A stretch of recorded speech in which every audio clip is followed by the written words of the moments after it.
Picture this. Cody and I got to grab an impromptu round on Saturday morning, and we were paired with a couple of older gentlemen who had come in from out of town to play our home course. Big shout out to Matt and Mike. Mike had one of the most fascinating golf swings that I have ever seen. It started with a normal-looking but somewhat truncated backswing due to his somewhat advanced age, but it ended with this incredible outside-in loop followed by a small grunt. And it was an incredible thing to watch, but remarkably, he managed to make pretty solid contact with the ball most of the time. It truly was amazing. I found myself reflecting as the round continued about what a funny sport golf is. These are two guys that we would never have met under any other circumstance and will probably never see again, and yet we enjoyed a fantastic time together. We found ourselves encouraging one another's iron shots to go just a little bit, and our chips to check just a little bit more, and maybe even our putts to break a bit. Golf is a game that is all about connections, so go grab a buddy or even some perfect strangers and go grab a round. This is For the Record. All right, everybody, welcome to another episode of For the Record. And before we get started with anything else, Cody, what happened to your head? I don't know what you're talking about.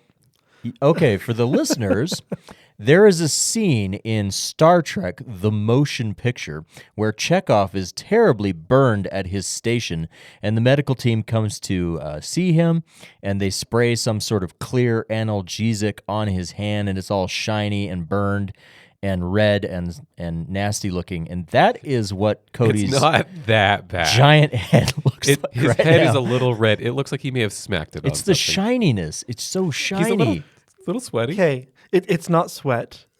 Did you get sunburned and it's aloe? No, and it's not sunburn. All right, so let me explain in my defense. You both know how much I love doing yard work. Yeah, it's his favorite thing. And I do not know how to add more sarcasm in my voice.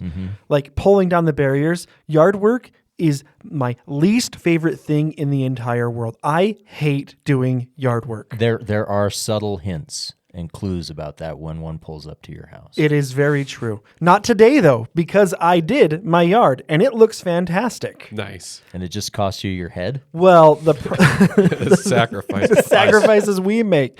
The problem is, so I was getting towards the end of kind of my routine, and I didn't realize that I'd gotten some fertilizer on my hand. Oh. And I wiped my forehead. So this is a chemical burn. The goggles do nothing. My eyes, my head. And I didn't notice till after I got out of the shower and I looked in the mirror and I went, what just happened to my head? And so I tried I was like, maybe I got roasted that quick. There was no chance. Put on some lotion, burned like a ray of 1,000 suns. Not so much here or here, but right here. It doesn't look that bad. No, it's not. It's noticeable. The shiny cream that you've put on. Well, so that's the thing. So I get out of the shower, and once I realized what happened in my mind, I started washing the heck out of my forehead. And to make matters worse, some of the soap that I used, then I got into my eye in my frantic washing. So now I have this like red eye that I can't see out of, and my forehead's burning.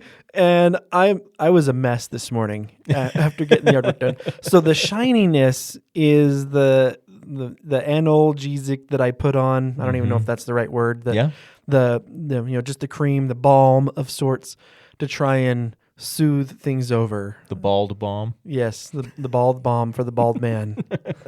Sorry, man. That's I'm rough. sorry. It's okay. That is brutal. It's my own fault. That's rough, buddy. Birdie Bev, time for another Birdie Bev. It's time for another Birdie Bev. We're going to shake things up a little bit. Maybe more so in future episodes, but we received some listener feedback that maybe we talk too much about our opinions of the root beers when we try them, that we're swaying each other in our opinions. So in front of us, we've got a pencil and a piece of paper so that after we try today's root beer, you write down your score privately. And then once we have all determined our score, then we will reveal our ratings. And then the And last we're not person going at the to talk table, about it until after we reveal. and the last person scribbles out their scores and changes it at the last second based on other people's scores, right? That's the idea. And we hurry and look at each other, to try and gauge, mouthing, 5? Is that a 5? Is that no, maybe a 4? I love this. I think we should be able to talk about it, though, as we're forming our opinion, because I find verbalizing my thoughts does help, but I won't give you a score until we... I was going to say score it, but then we absolutely talk about it. And if you think you get swayed, I think you are entitled to change your opinion. That's your decision. Mm-hmm. But your initial reaction should be your own. Okay. And this week we are trying a Frost Top root beer.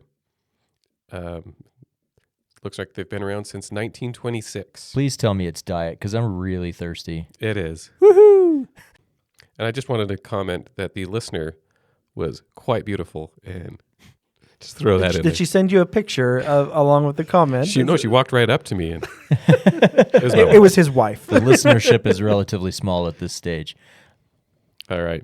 I do have to say this one jumped to the top of the list because the bottle's huge and they want to get it out of their fridge. So here we go. There we go. And now remember, this is diet scale. I have recorded my score. I await your scores. I have recorded mine as well. All Hey, right. I want to hear these scores. All right. Reveal, John Paul. All right. I'll start. I've got a 7.5. Wow. I rated it really high. I think that it starts really nicely. It does have a medicine-y finish, but that is not uncommon to a diet root beer, so I'm going to forgive that. And I don't feel like the aftertaste was as lingering to make it unpleasant. It's got heavy vanilla and very low acid, which makes it pleasant to me. Cody? I gave it a 5. Wow. Really? That And surprises I'll me. tell you why after you reveal your score. Okay. I gave it a 7. Okay. I felt like for a diet, that was a strong contender. And I can tell you why I rated it so low on the diet scale. Because you're less thirsty than I am? Maybe. My taste buds are not seasoned with thirst, but in all honesty, I like the flavor of it for like half of a millisecond, and then I'm waiting for the rest of it to come, and it just doesn't. It's like it reminds me of a Ford Pinto trying to get up to 65 miles an hour on the freeway, and it just can't do it. Okay. It doesn't. It's not offensive. It doesn't have a great taste, but it also isn't great. It doesn't do anything good. Well, I feel like it was pretty good. I enjoyed it. I have a question for you, and I would just go want you back to to think that. about this.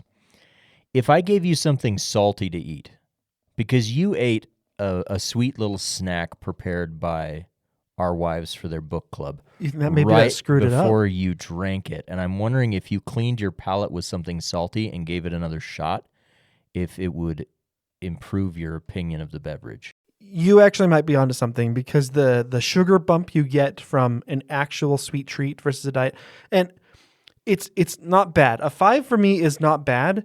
It's just I'm waiting for it to do more, and it just doesn't ever get there. It's missing quite a bit of carbonation. Doesn't it feel flat? It is a little flat. It could be a little old. I mean, it came from a hardware store, which is hardly known for its freshness. But that's where the XXX came from. That's that was true. amazing. Some root beers, though, just run a little on the flatter side. Actually, I think Barks is slightly over-carbonated. I wish Barks was a little flatter. That's where the bite comes from. I feel I kind of- over carbonation helps add to the bite, I should say. Probably I think I is. like that better because it was smoother. The carbonation makes it hard to drink a bunch of something at one time, and that does a nice job of balancing it. I hate to break it to you, John Paul. There is no vanilla in here. These ingredients are terrifying. You ready for this list? Okay, bring it on. Carbonated water, natural and artificial flavors, sodium benzoate, acesulfame potassium, sucralose, and citric acid. I will bet you anything that one of the natural and artificial flavors is vanilla. You think you would want to say that then? No, but artificial vanilla. Vanillin. I think that this label was probably created before. There's a chic age right now where people are trying to simplify their ingredients because they know people are more apt to read it. This was written by lawyers. Nobody's trying to sell this root beer with the ingredients. I will say, based on the front of the label, I feel like this is something that you would get like in a 50s car hop. Mm-hmm. Yeah. Yeah. And again, not bad. I'm sticking with my 5. It just, I like a lot of carbonation and I like a lot of bite. This is just smooth and then it tapers off and there's nothing after that. Yeah. I just felt like it was a lot better than like the poppies and Yeah, or that's fair. Olipop. Oh, And yeah. you could drink a lot of this. I could. Like this is a drink that like if we sat down to dinner and they gave you this, you could drink that whole bottle and be like, sweet. Yep. Some of the root beers we tried, even though they're good, you couldn't do that. Yeah. I'd buy this again. I would. It's smooth. It's cool. It's refreshing. Yeah, take it.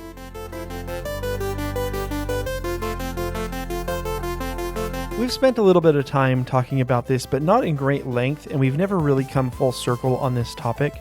But one of the questions that I have is we're going throughout the season and trying to improve our golf game, and now having specific goals of how we can do that. And now we have the boss battles that we get to kind of a fun way of keeping track of our golf They're stats. super fun, by the way. Yeah, they're End up on the amazing. website. I want to know what are the stakes for the season between all of us? How do we come up with something that's fair and just enough of a competitive drive to get us all involved? And like, there's got to be some sort of stakes at the end, whether it's communal or it's competitive versus in a fair way of some sort. What are the stakes for the season? What are we trying to do here? I've been thinking about this a little bit, and so I just want to bounce an idea before we get into anything specific. But I think that there's a junction here where roads diverge, and I think we need to figure out philosophically which way we're going to go. And let me see the best way to articulate this. Cody and I are competitive souls, and so we don't mind going out and trying to throat stomp one another. We will even do a little gamesmanship and trash talk on the course from time to time. But I kind of get the impression that that isn't very much Eric's style, particularly with golf. It seems like you're more just there to have a fun time. Yep. And so I think when the three of us are running, we could either choose to compete with one another or we could choose to compete with ourselves alongside one another. So before we go into this, Eric, I'm curious. Now, you were a competitive swimmer in high school. Yeah. What did you like? Like, what made it competitive for you? Was it the individual, Yeah. you tried to beat your times, or was it you wanted to beat the other people? No, the thing about swimming is you don't see what the other athletes are doing. All it is pushing yourself as hard as you possibly can and then hitting that wall and seeing how fast you got there. And then if you did well enough, then you beat the other swimmers. It was not about, there was no trash talk. It was all, when you got up on those blocks, you don't talk to each other. You were in your own zone. You just go and play. So you were Or swim. you were a siloed, put on my reins. I want to do the best that I can, and I like it when I do better. Is that you? That's the way it was. No, but I mean, is that what drives you in terms of, like? Yeah, I'd say even my professional career, I don't really measure myself by my peers. I just try to do the best that I possibly can. That's a surprisingly healthy way of looking at it. It adds a little bit of fun to me to, I don't want to say do better than somebody else. Oh, if they're fair game for it. Kind of like with John Paul, with the trash talk that we do back and forth with each other. We definitely try to get under each other's feathers a little bit and ruffle them up because we know that it's in good nature and it'll come back. I'm really careful about what I say to you because I don't want to ruffle your feathers because I know that that's just not how you do things. And to be clear, Eric is always a really good sport about it. But I think where I kind of started to notice this is that we have a stake that we play for every week that's the stupidest stake in the world, that basically whoever considers themselves the loser on any given week has to pick where we go for dinner afterwards. And we just do that. I don't think it's a feel thing. Well, and what's funny about it is that without fail, every single time the person that loses, so like, hey, what do you guys want for dinner? What do you guys want for dinner? And we come up with something anyway. And or the person will say, hey, I want this. And the other two are like, nah, let's not eat that. We go someplace else anyway. But what's really interesting about that is that we had a stretch where we were playing modified Stablefords last year. And there was a long time where with the 7 strokes that we gave Eric, he handily won the Stableford game every week. But even in that situation, if he didn't have a good round, even if he beat us, it seemed like it felt like a hollow victory to you, and you just didn't really care. Yeah, I mean, part of it is that I'm not swimming in a lane against you guys. Mm-hmm. It's I get to jump in and swim, and then like you guys have to jump in 30 seconds after and try to beat my 100-yard. If that makes sense. And it just doesn't seem to motivate you the same way that it would motivate Cody and I. To be fair, I mean, that's kind of the heart of the handicap system in general, though. Like, well, yeah. What I mean though is, it's difficult for me to play the game with you guys being so much better than me, because I'm having a much more difficult time. And so it's hard for me and then it's like, oh, we're scoring it different. And then they're like, oh, you won. And it's like, well, I didn't play very well. Yeah. got it. And I'm kind of picking up on that. And so my proposal, just philosophically, as we're discussing the shape of the season, what we want to do at the end, I think we should take the path of competing against ourselves alongside one another. And the reason why I think that that's important is because like we had a chance to do some boss battle stuff, and I found myself like rooting for you because I know you had a really hard boss battle that you were wiping out. We were walking off. Frankly, our last round was a slog. Like some days it seems easy and some days it seems hard, and some days like the last time we played it seems impossible. And it was incredibly difficult, but even afterwards, I know, Eric, you didn't lose a ball all day, so you got a fairway phantom, and I was really happy for you, and we gave a high five on the way off the course, like, hey, great job. And that was, I felt good for you. I was annoyed that I pumped a ball out of bounds on the second to last hole, but I was really happy for you that you had done that. And Cody and I, on our last round, both managed to slay the Puttergeist. It's just a one-time thing, right? The Puttergeist, I think, is a one-time thing. But I liked John Paul's idea. He said he's going to take our little booklet. He's going to check it off and then draw another box next to it. And I'm just going to try and beat him Because he every wants time. to see if he can beat him again. It made me care about every putt. I don't know if that makes sense, but sometimes I get sloppy with the second one, and it made me not get sloppy with the second one. I guess that makes sense. A goal in mind. Yeah. I like the idea of your self-improvement in terms of how much I improved. Kind of like if you've ever done an office like health challenge, oftentimes it'll not necessarily be how many pounds you lost, but like a percentage based on body weight or whatever, how much better you are, because different sizes and statures and everything. And My works have always done how much weight can you lose every single time. just poundage? Yeah. Mm-hmm. Oh, not percent of body weight? Nope. Oh, interesting. So it's always like, they're like, oh, how much do you want to lose? None. If Eric Eric loses, can't lose if any Eric more weight. loses 5 pounds, we won't be able to see him from the side. And I've even asked, like, can I do like a muscle gain? And they're like, no, this is strictly a weight loss game. Okay, So scratch bad. all of that. And the analogy that I was trying to so poorly make was, what if each round, instead of just, okay, who had the highest Stableford points or who had the lowest score, what if each time we go out and play 9, we decide a certain things? Who didn't lose a ball today? And they won. Or what if Who had the least putts? Or what if each of us declare the goal we were going for that round? Like, I'm going to get an up and like one of the up and down. Like, my swing thought for the day is this, so my goal is this. Yeah, my goal is to get to the green so I can do an up and down at least once. I like that. Can I throw another idea out So there? that way we're not all trying to swim the same lane, but Yeah. we can each pick our old I think goal. that's great, and that could help us pick dinner. But here's where I was thinking, and For the long term? shoot me down if this is wrong. But If we each had a goal for a round, whatever that goal is, we say it in the parking lot as we're getting ready to go. If we each have a goal in that round, if nobody makes the goal, we go get the most disappointing yet edible dinner available. Like literally, we go get a Big Mac or something. They have excuse or we go me. to Rome. they have a Subway in town. We gotta could cut go that. there. Oh my gosh. That Subway is the worst. See, so that's what I'm saying. And then if one of us makes the goal, it's a next tier.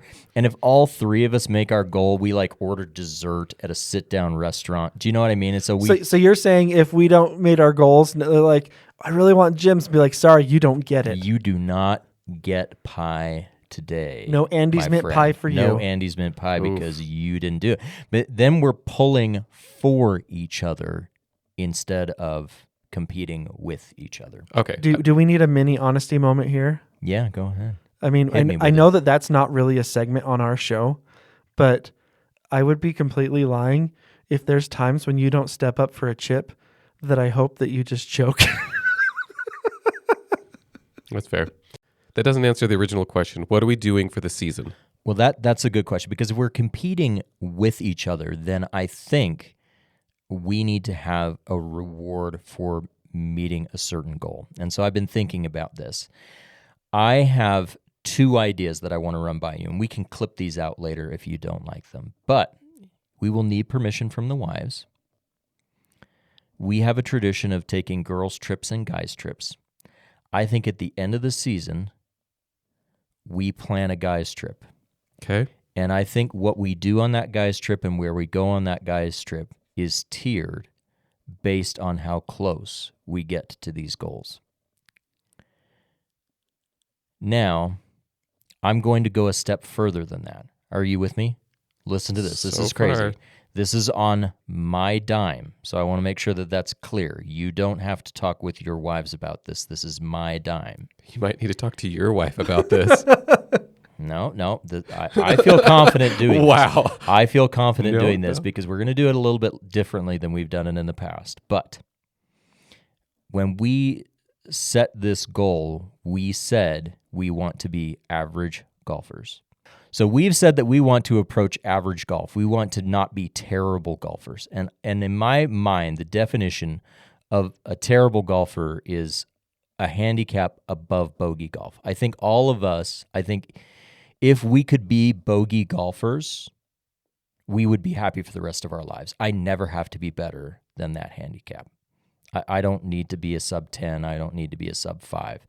If I can be a Yet. sub 18 handicap, I would be happy with that. Do you think, Cody, that you have what it takes to get to a sub 18 handicap?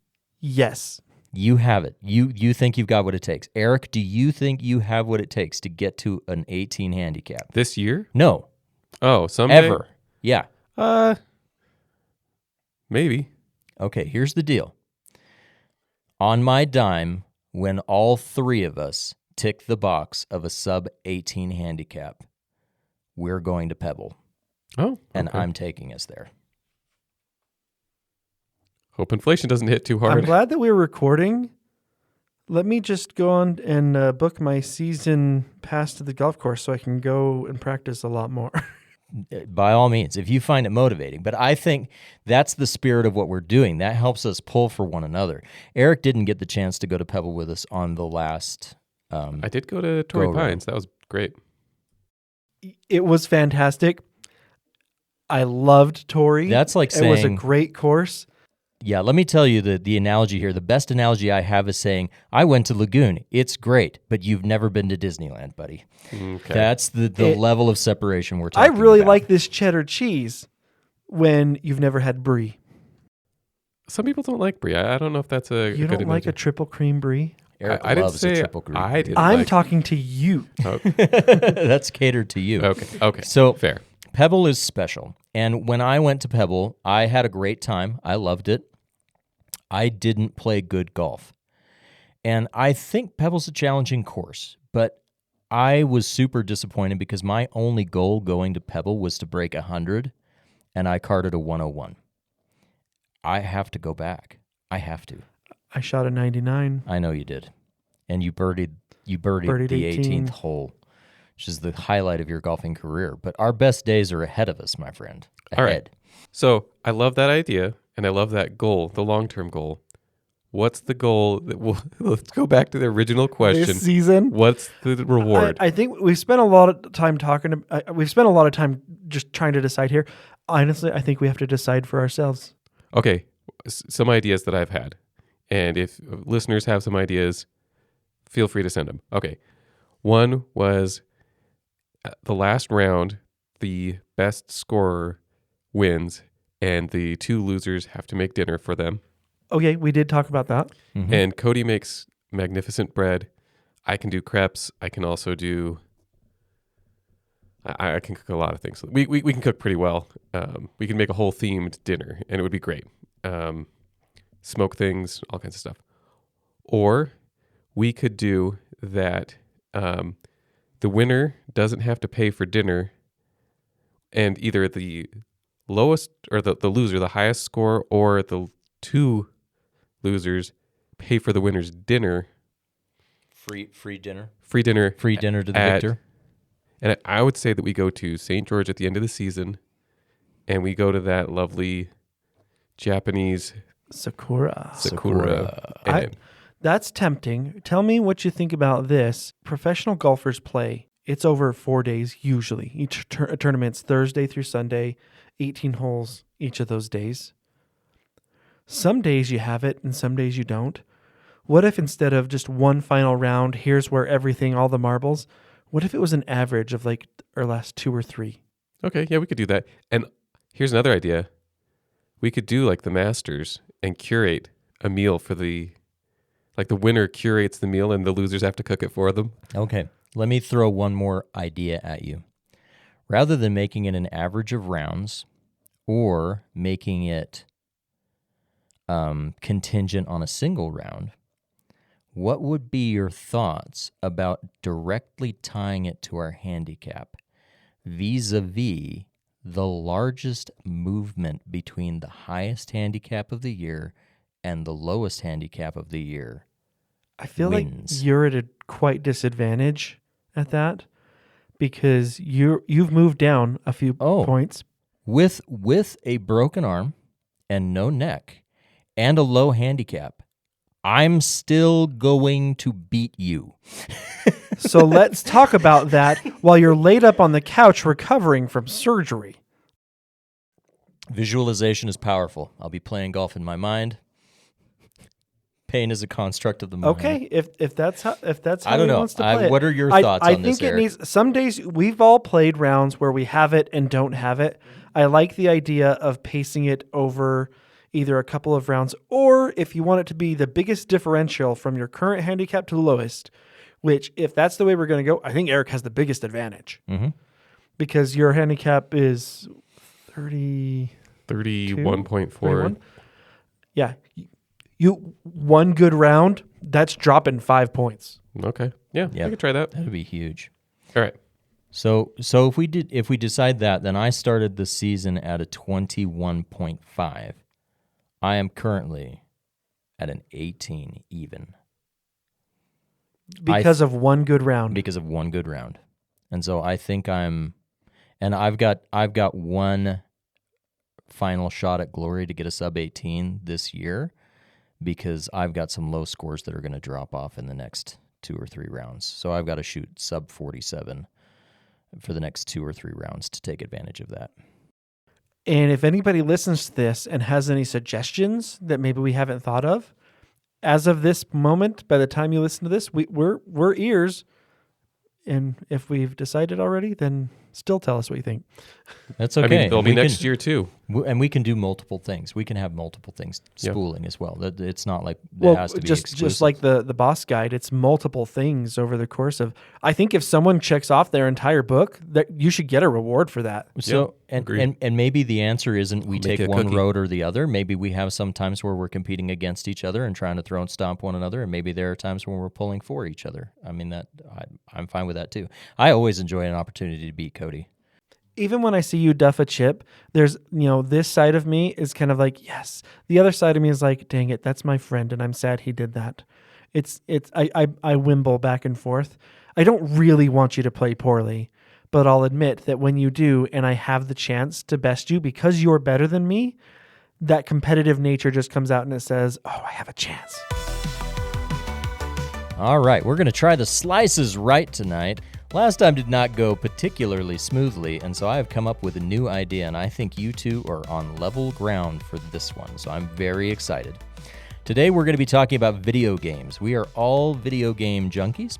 I think you two are evenly matched on this, though, because I am from a slightly different generation of video games. You guys are roughly the same age. You've played many of the same games. I have pulled up the IMDb list of the video game of the year since 1979. Wow. Okay. I will name a video game, and you will each guess what year it do we was write it the down? video game of the year. You'll write it down, and the closest to the actual year will score a point.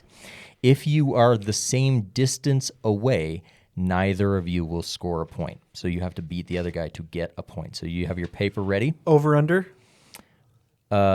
Closest to over or under. It doesn't matter Okay. if you go. You can go over, you can go under. It's just closest to the value on the number line. Okay. Okay, you ready? So nope, this is- 1980. It's from We are 1980. not racing, correct? You are not racing. Okay. You'll give me a signal when you both know. You ready? Phone is down. Okay, we're going to start with The Elder Scrolls 3 Morrowind. This is a particularly tough one because Elder Scrolls 4 Oblivion just came out with a remake as of like a week ago. It did. Oh, wait. So this is... I will give you a hint. It was not the game of the year in 2025, so you're safe. Okay, so it was... What was it? Elder Scrolls, which one? Elder 3. Scrolls 3. Elder Scrolls 3. What's the full name? Morrowind. Morrowind. Okay, so there's Oblivion, Morrowind, The and protagonist travels by Morrowind, Eastern Province. I have a guess. I'm not looking at Eric's guess. Okay, Okay. Cody, give it to me. 2003. Eric, give it to me. 2004. Point, Cody. It was 2002. Oh, we were That's good. You guys are on it. Woo! Okay, you ready? Next Yeah. one. One of my favorite games of all time. Combustible lemons and all. Portal 2. Oh, Portal 2? Portal 2 was the game of the year in what year? I don't think I got it, but I have a good guess. Okay. We will let Eric go first this time. I did 2013. I did 2014. Point, Eric. 2011. Ooh. Older Where were than you guys were thinking. Okay. You ready for the next one? Super Mario World. Okay. Cody. 1992. I did 1982. Oh, point, Cody. 1990. 90? 90. For World? Super Mario World was released in 1990. Wow. I was 11 years old. All right. We're ready for the next one? We're doing good. We're doing good. We're going to do Mass Effect 2. That's a great game, by the way. Oh my gosh, the Mass Effect series was incredible. Okay. 2? Mass Oh. Effect 2. I don't think I got this one, but Okay. Eric, it's your turn to go first. 2008. Okay. 2001. Oh, Eric by a long shot. It was Oh. 2010. Oh. 2010 for Mass Effect 2. See, I remember playing it. I thought I was playing it in high school, but I guess it was just out of high school. Yeah, I thought it. Yeah, I thought kind of the same thing, and I thought it was. Okay, good job. Okay, I'm gonna throw you a loop here. I'm gonna give you one that you are familiar with, but I think you'll be surprised by it. Tetris. Now remember, this is when it was Game of the Year. Game of the year. Oh, Tetris. I know. Okay.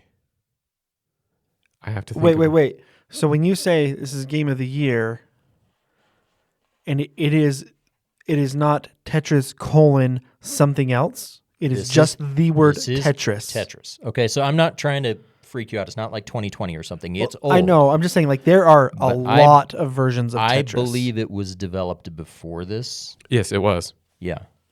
But Okay. this is when it became mainstream. I think I'm going to get this way wrong then. Okay. Whose turn is it to go It's first? Cody's turn to go first. I said 1982. I did 2000. Oh, it's 1984. Woo! Cody. Okay, we ready for the next one? Here we Yeah. go. Next one. Let's go with Half-Life 2. Oh, that's another really good game. I've never played it. Oh, really? Oh, that surprises me. I haven't played it either, but It makes me motion sick. Okay,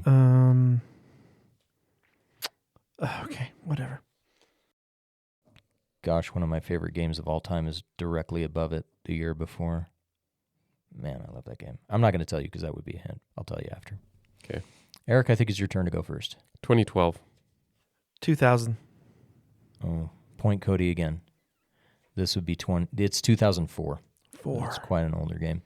In 2003, the game of the year was Star Wars Knights of the Old Republic, which is such a good game. I've never played that one. Love Knights of the Old Republic. Never got into it. Okay. There's too many good video games. It's hard to play them all. So many good video games. All right.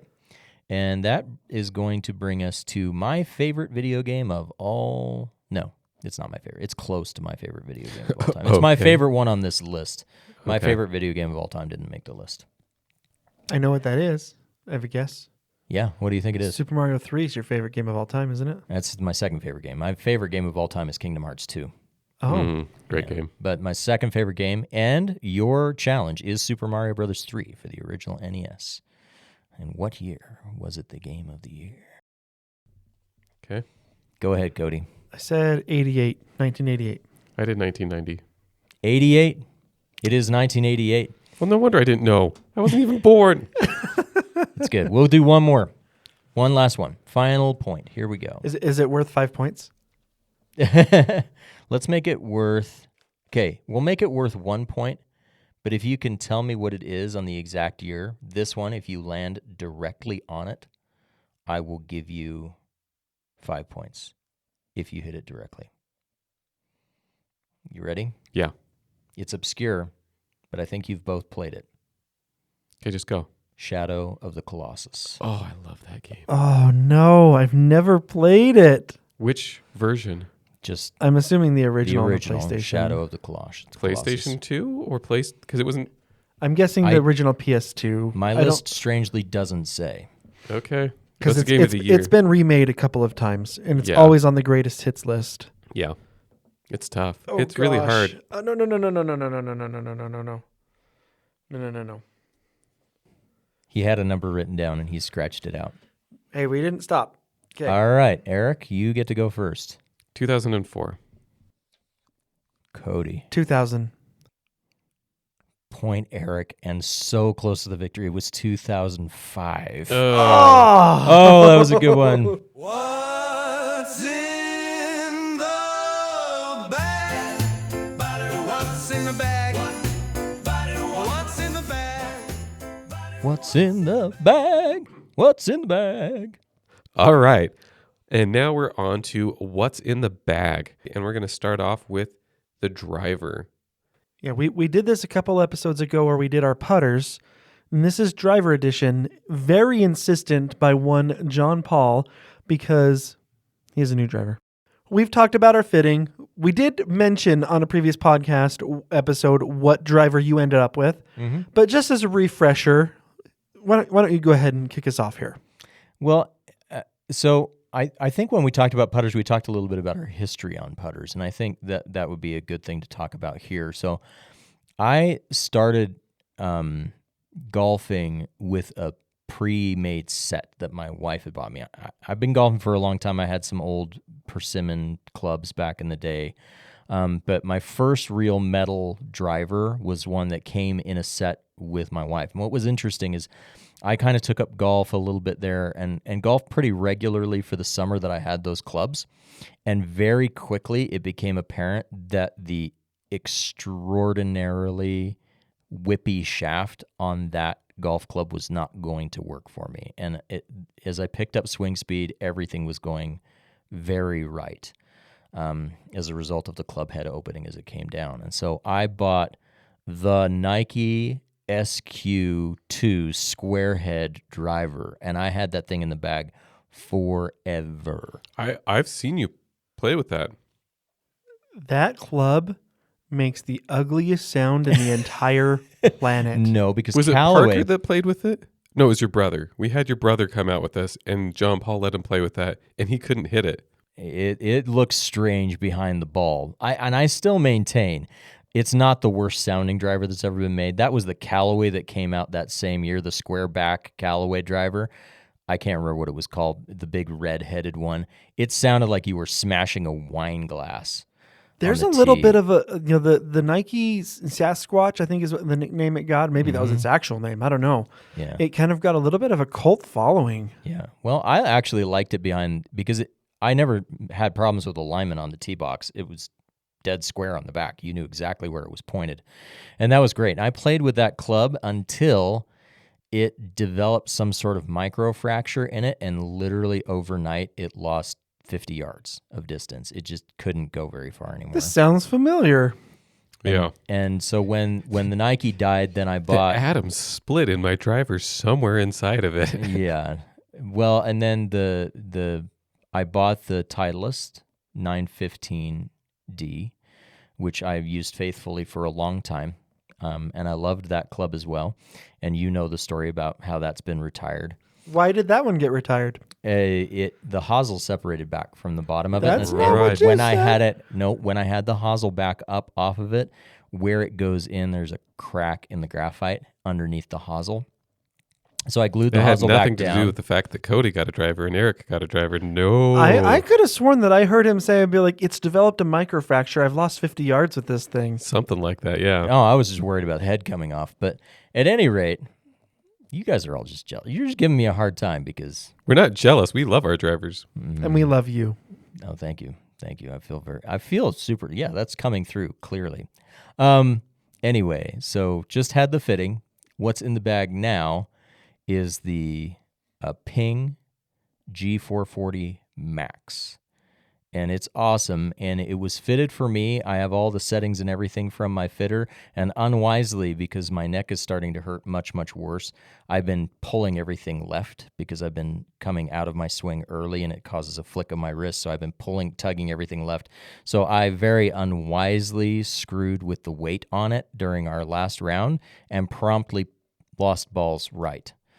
So I need to put it back and trust the professional who fit me for that club and just play with it as it was designed. Did you change the loft as well? Yeah, I screwed with both settings and again, You yeah. shouldn't have done that. They're both shaking their heads in disgust, and I joined them. Let me go get my driver fit and then undo what they did. then for me. undo all the hard work that they did. Ping makes a beautiful driver head, and I do think that your driver is awesome. I also am quite a fan of the shaft that you got fit with it. It's the Project X Denali Red. Mm-hmm. It's so cool. It's incredibly Have stable. you seen those putter grips that are lightsabers? Oh yeah, you showed me those. They have like Luke or Vader's. If we could get one for a driver that was Like a regular grip. Oh, You I really- want you the need that. Vader grip on that red shell. Oh, that would be awesome. that would be money. Anyway, I have named my driver. It's a very nerdy name. I am referring to it as Grepthar's Hammer, which is a throwback to Galaxy Quest. Okay, Cody, your driver. Okay. So a little bit of my driver history. When I first started, I had, I always thought it was a Big Bertha. It's not actually a Big Bertha. Oh, I remember when I first gave it to Eric and be like, "Here, you can use Big Bertha," and he's like, "That's kind of offensive." And I was like, "No, it really says it right on it." It does not. It doesn't. But Big Bertha is a I know, driver I know. to brand be name. fair, My Callaway father- used the Big Bertha brand for years. They and years did. and My years. father-in-law, that's his. Yeah. Well, anyway, it's a bazooka. Yeah, it's a Oh. bazooka. It's a bazooka. That's what it said. I don't even think it was legal. I think Bubblegum, bazooka, 460 cc is Yeah, the it's- limit.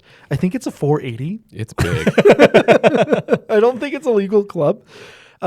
Anyway, I used that. It was a hand me down just to get me going in golf. And my wife, and this is a really, really risky move. Generally, when it comes to golf equipment, I would never, ever suggest buying another man golf equipment.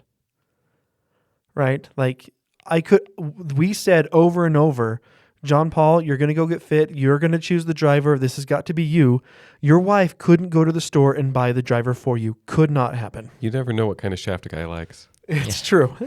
My wife actually got me a driver for my birthday one year.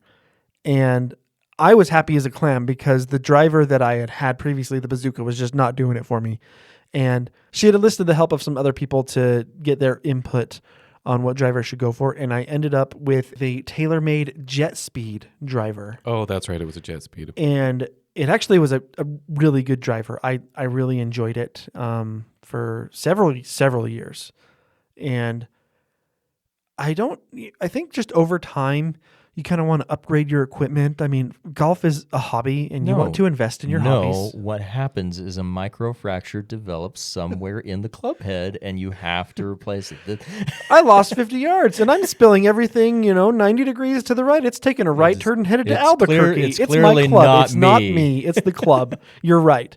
It was a demo day at our local course and they were giving away clubs to kids. So we took my son over there. So he got a little 7-iron and was happy just hitting it on the course. And they had some reps there from a couple different golf brands. And the Wilson guy was there. So I was just chatting with him for a little bit because nobody was at his booth. And that's why I say, like, Wilson is not a huge golf brand here in the States. He was super nice, super knowledgeable. And he's like, hey, this is right when their Dynapower Carbons had just come out. And he's like, you want to try it? And I was like, sure, why not? My son and wife were enjoying a hot dog and drink, so I had some time. I hit a couple of balls with it, and I was like, yeah, this is great.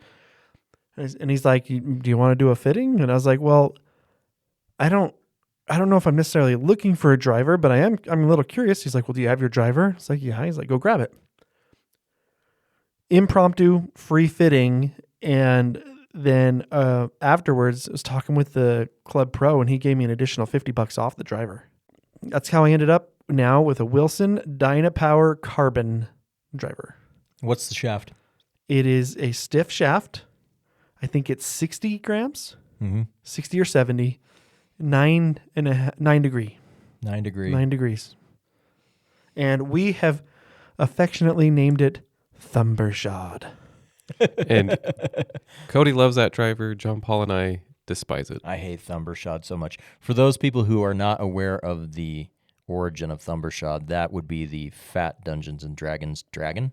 Oh, it's so good in the Dungeon and Dragon movie. Can I ask you why you guys don't like my driver? What about it is it that you don't the like? feel, even when you get good contact with it, it feels like you're hitting a concrete golf ball, not a normal golf ball. Do you know what that means?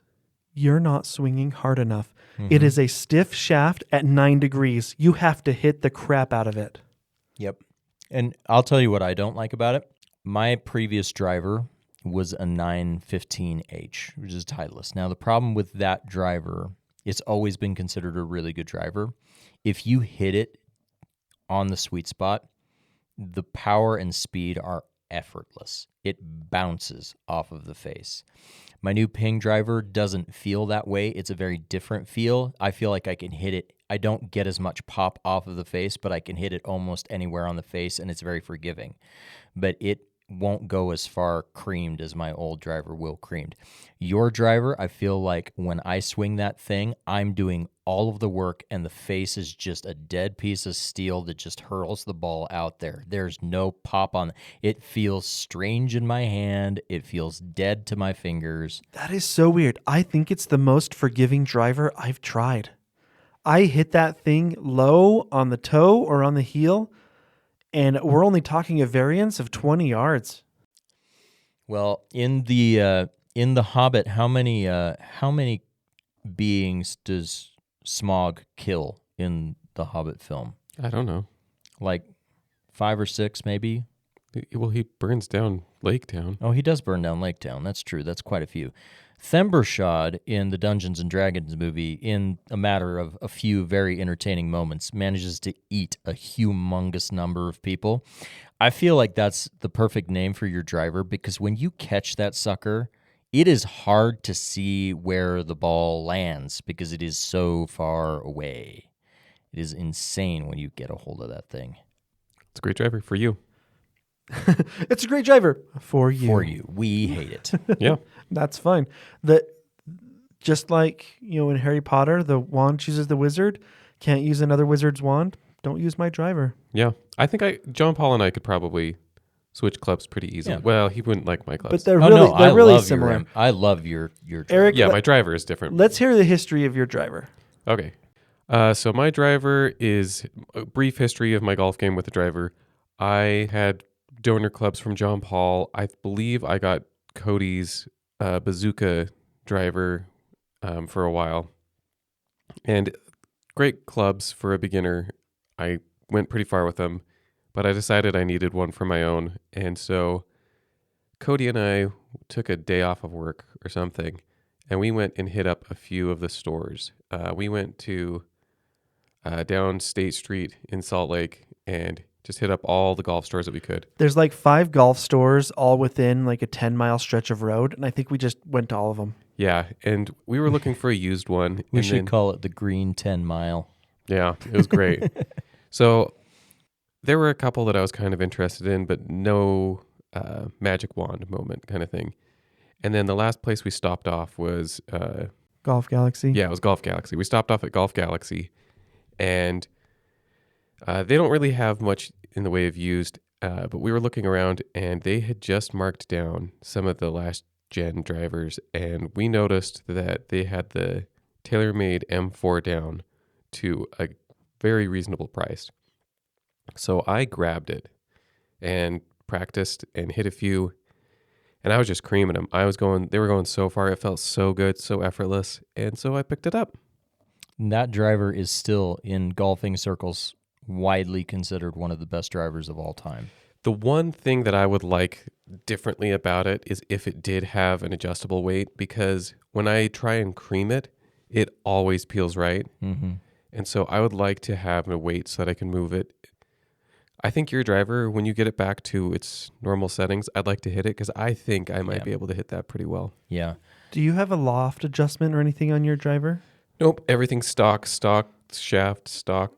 It's like the 10.5 or whatever. So the M4s, are those the ones that are the immediate precursor to like the Sim and the Sim 2s? No, there was an M5, Yeah. and then we got the Sim 1. Okay. Because my jet speed, I couldn't adjust anything on that either. Yeah. And I love my driver. It's just the one small complaint. But yeah, I've hit it really well and enjoyed it for the past few years. It doesn't have a nickname. It doesn't have a nickname? I was just gotta about to fix ask. that.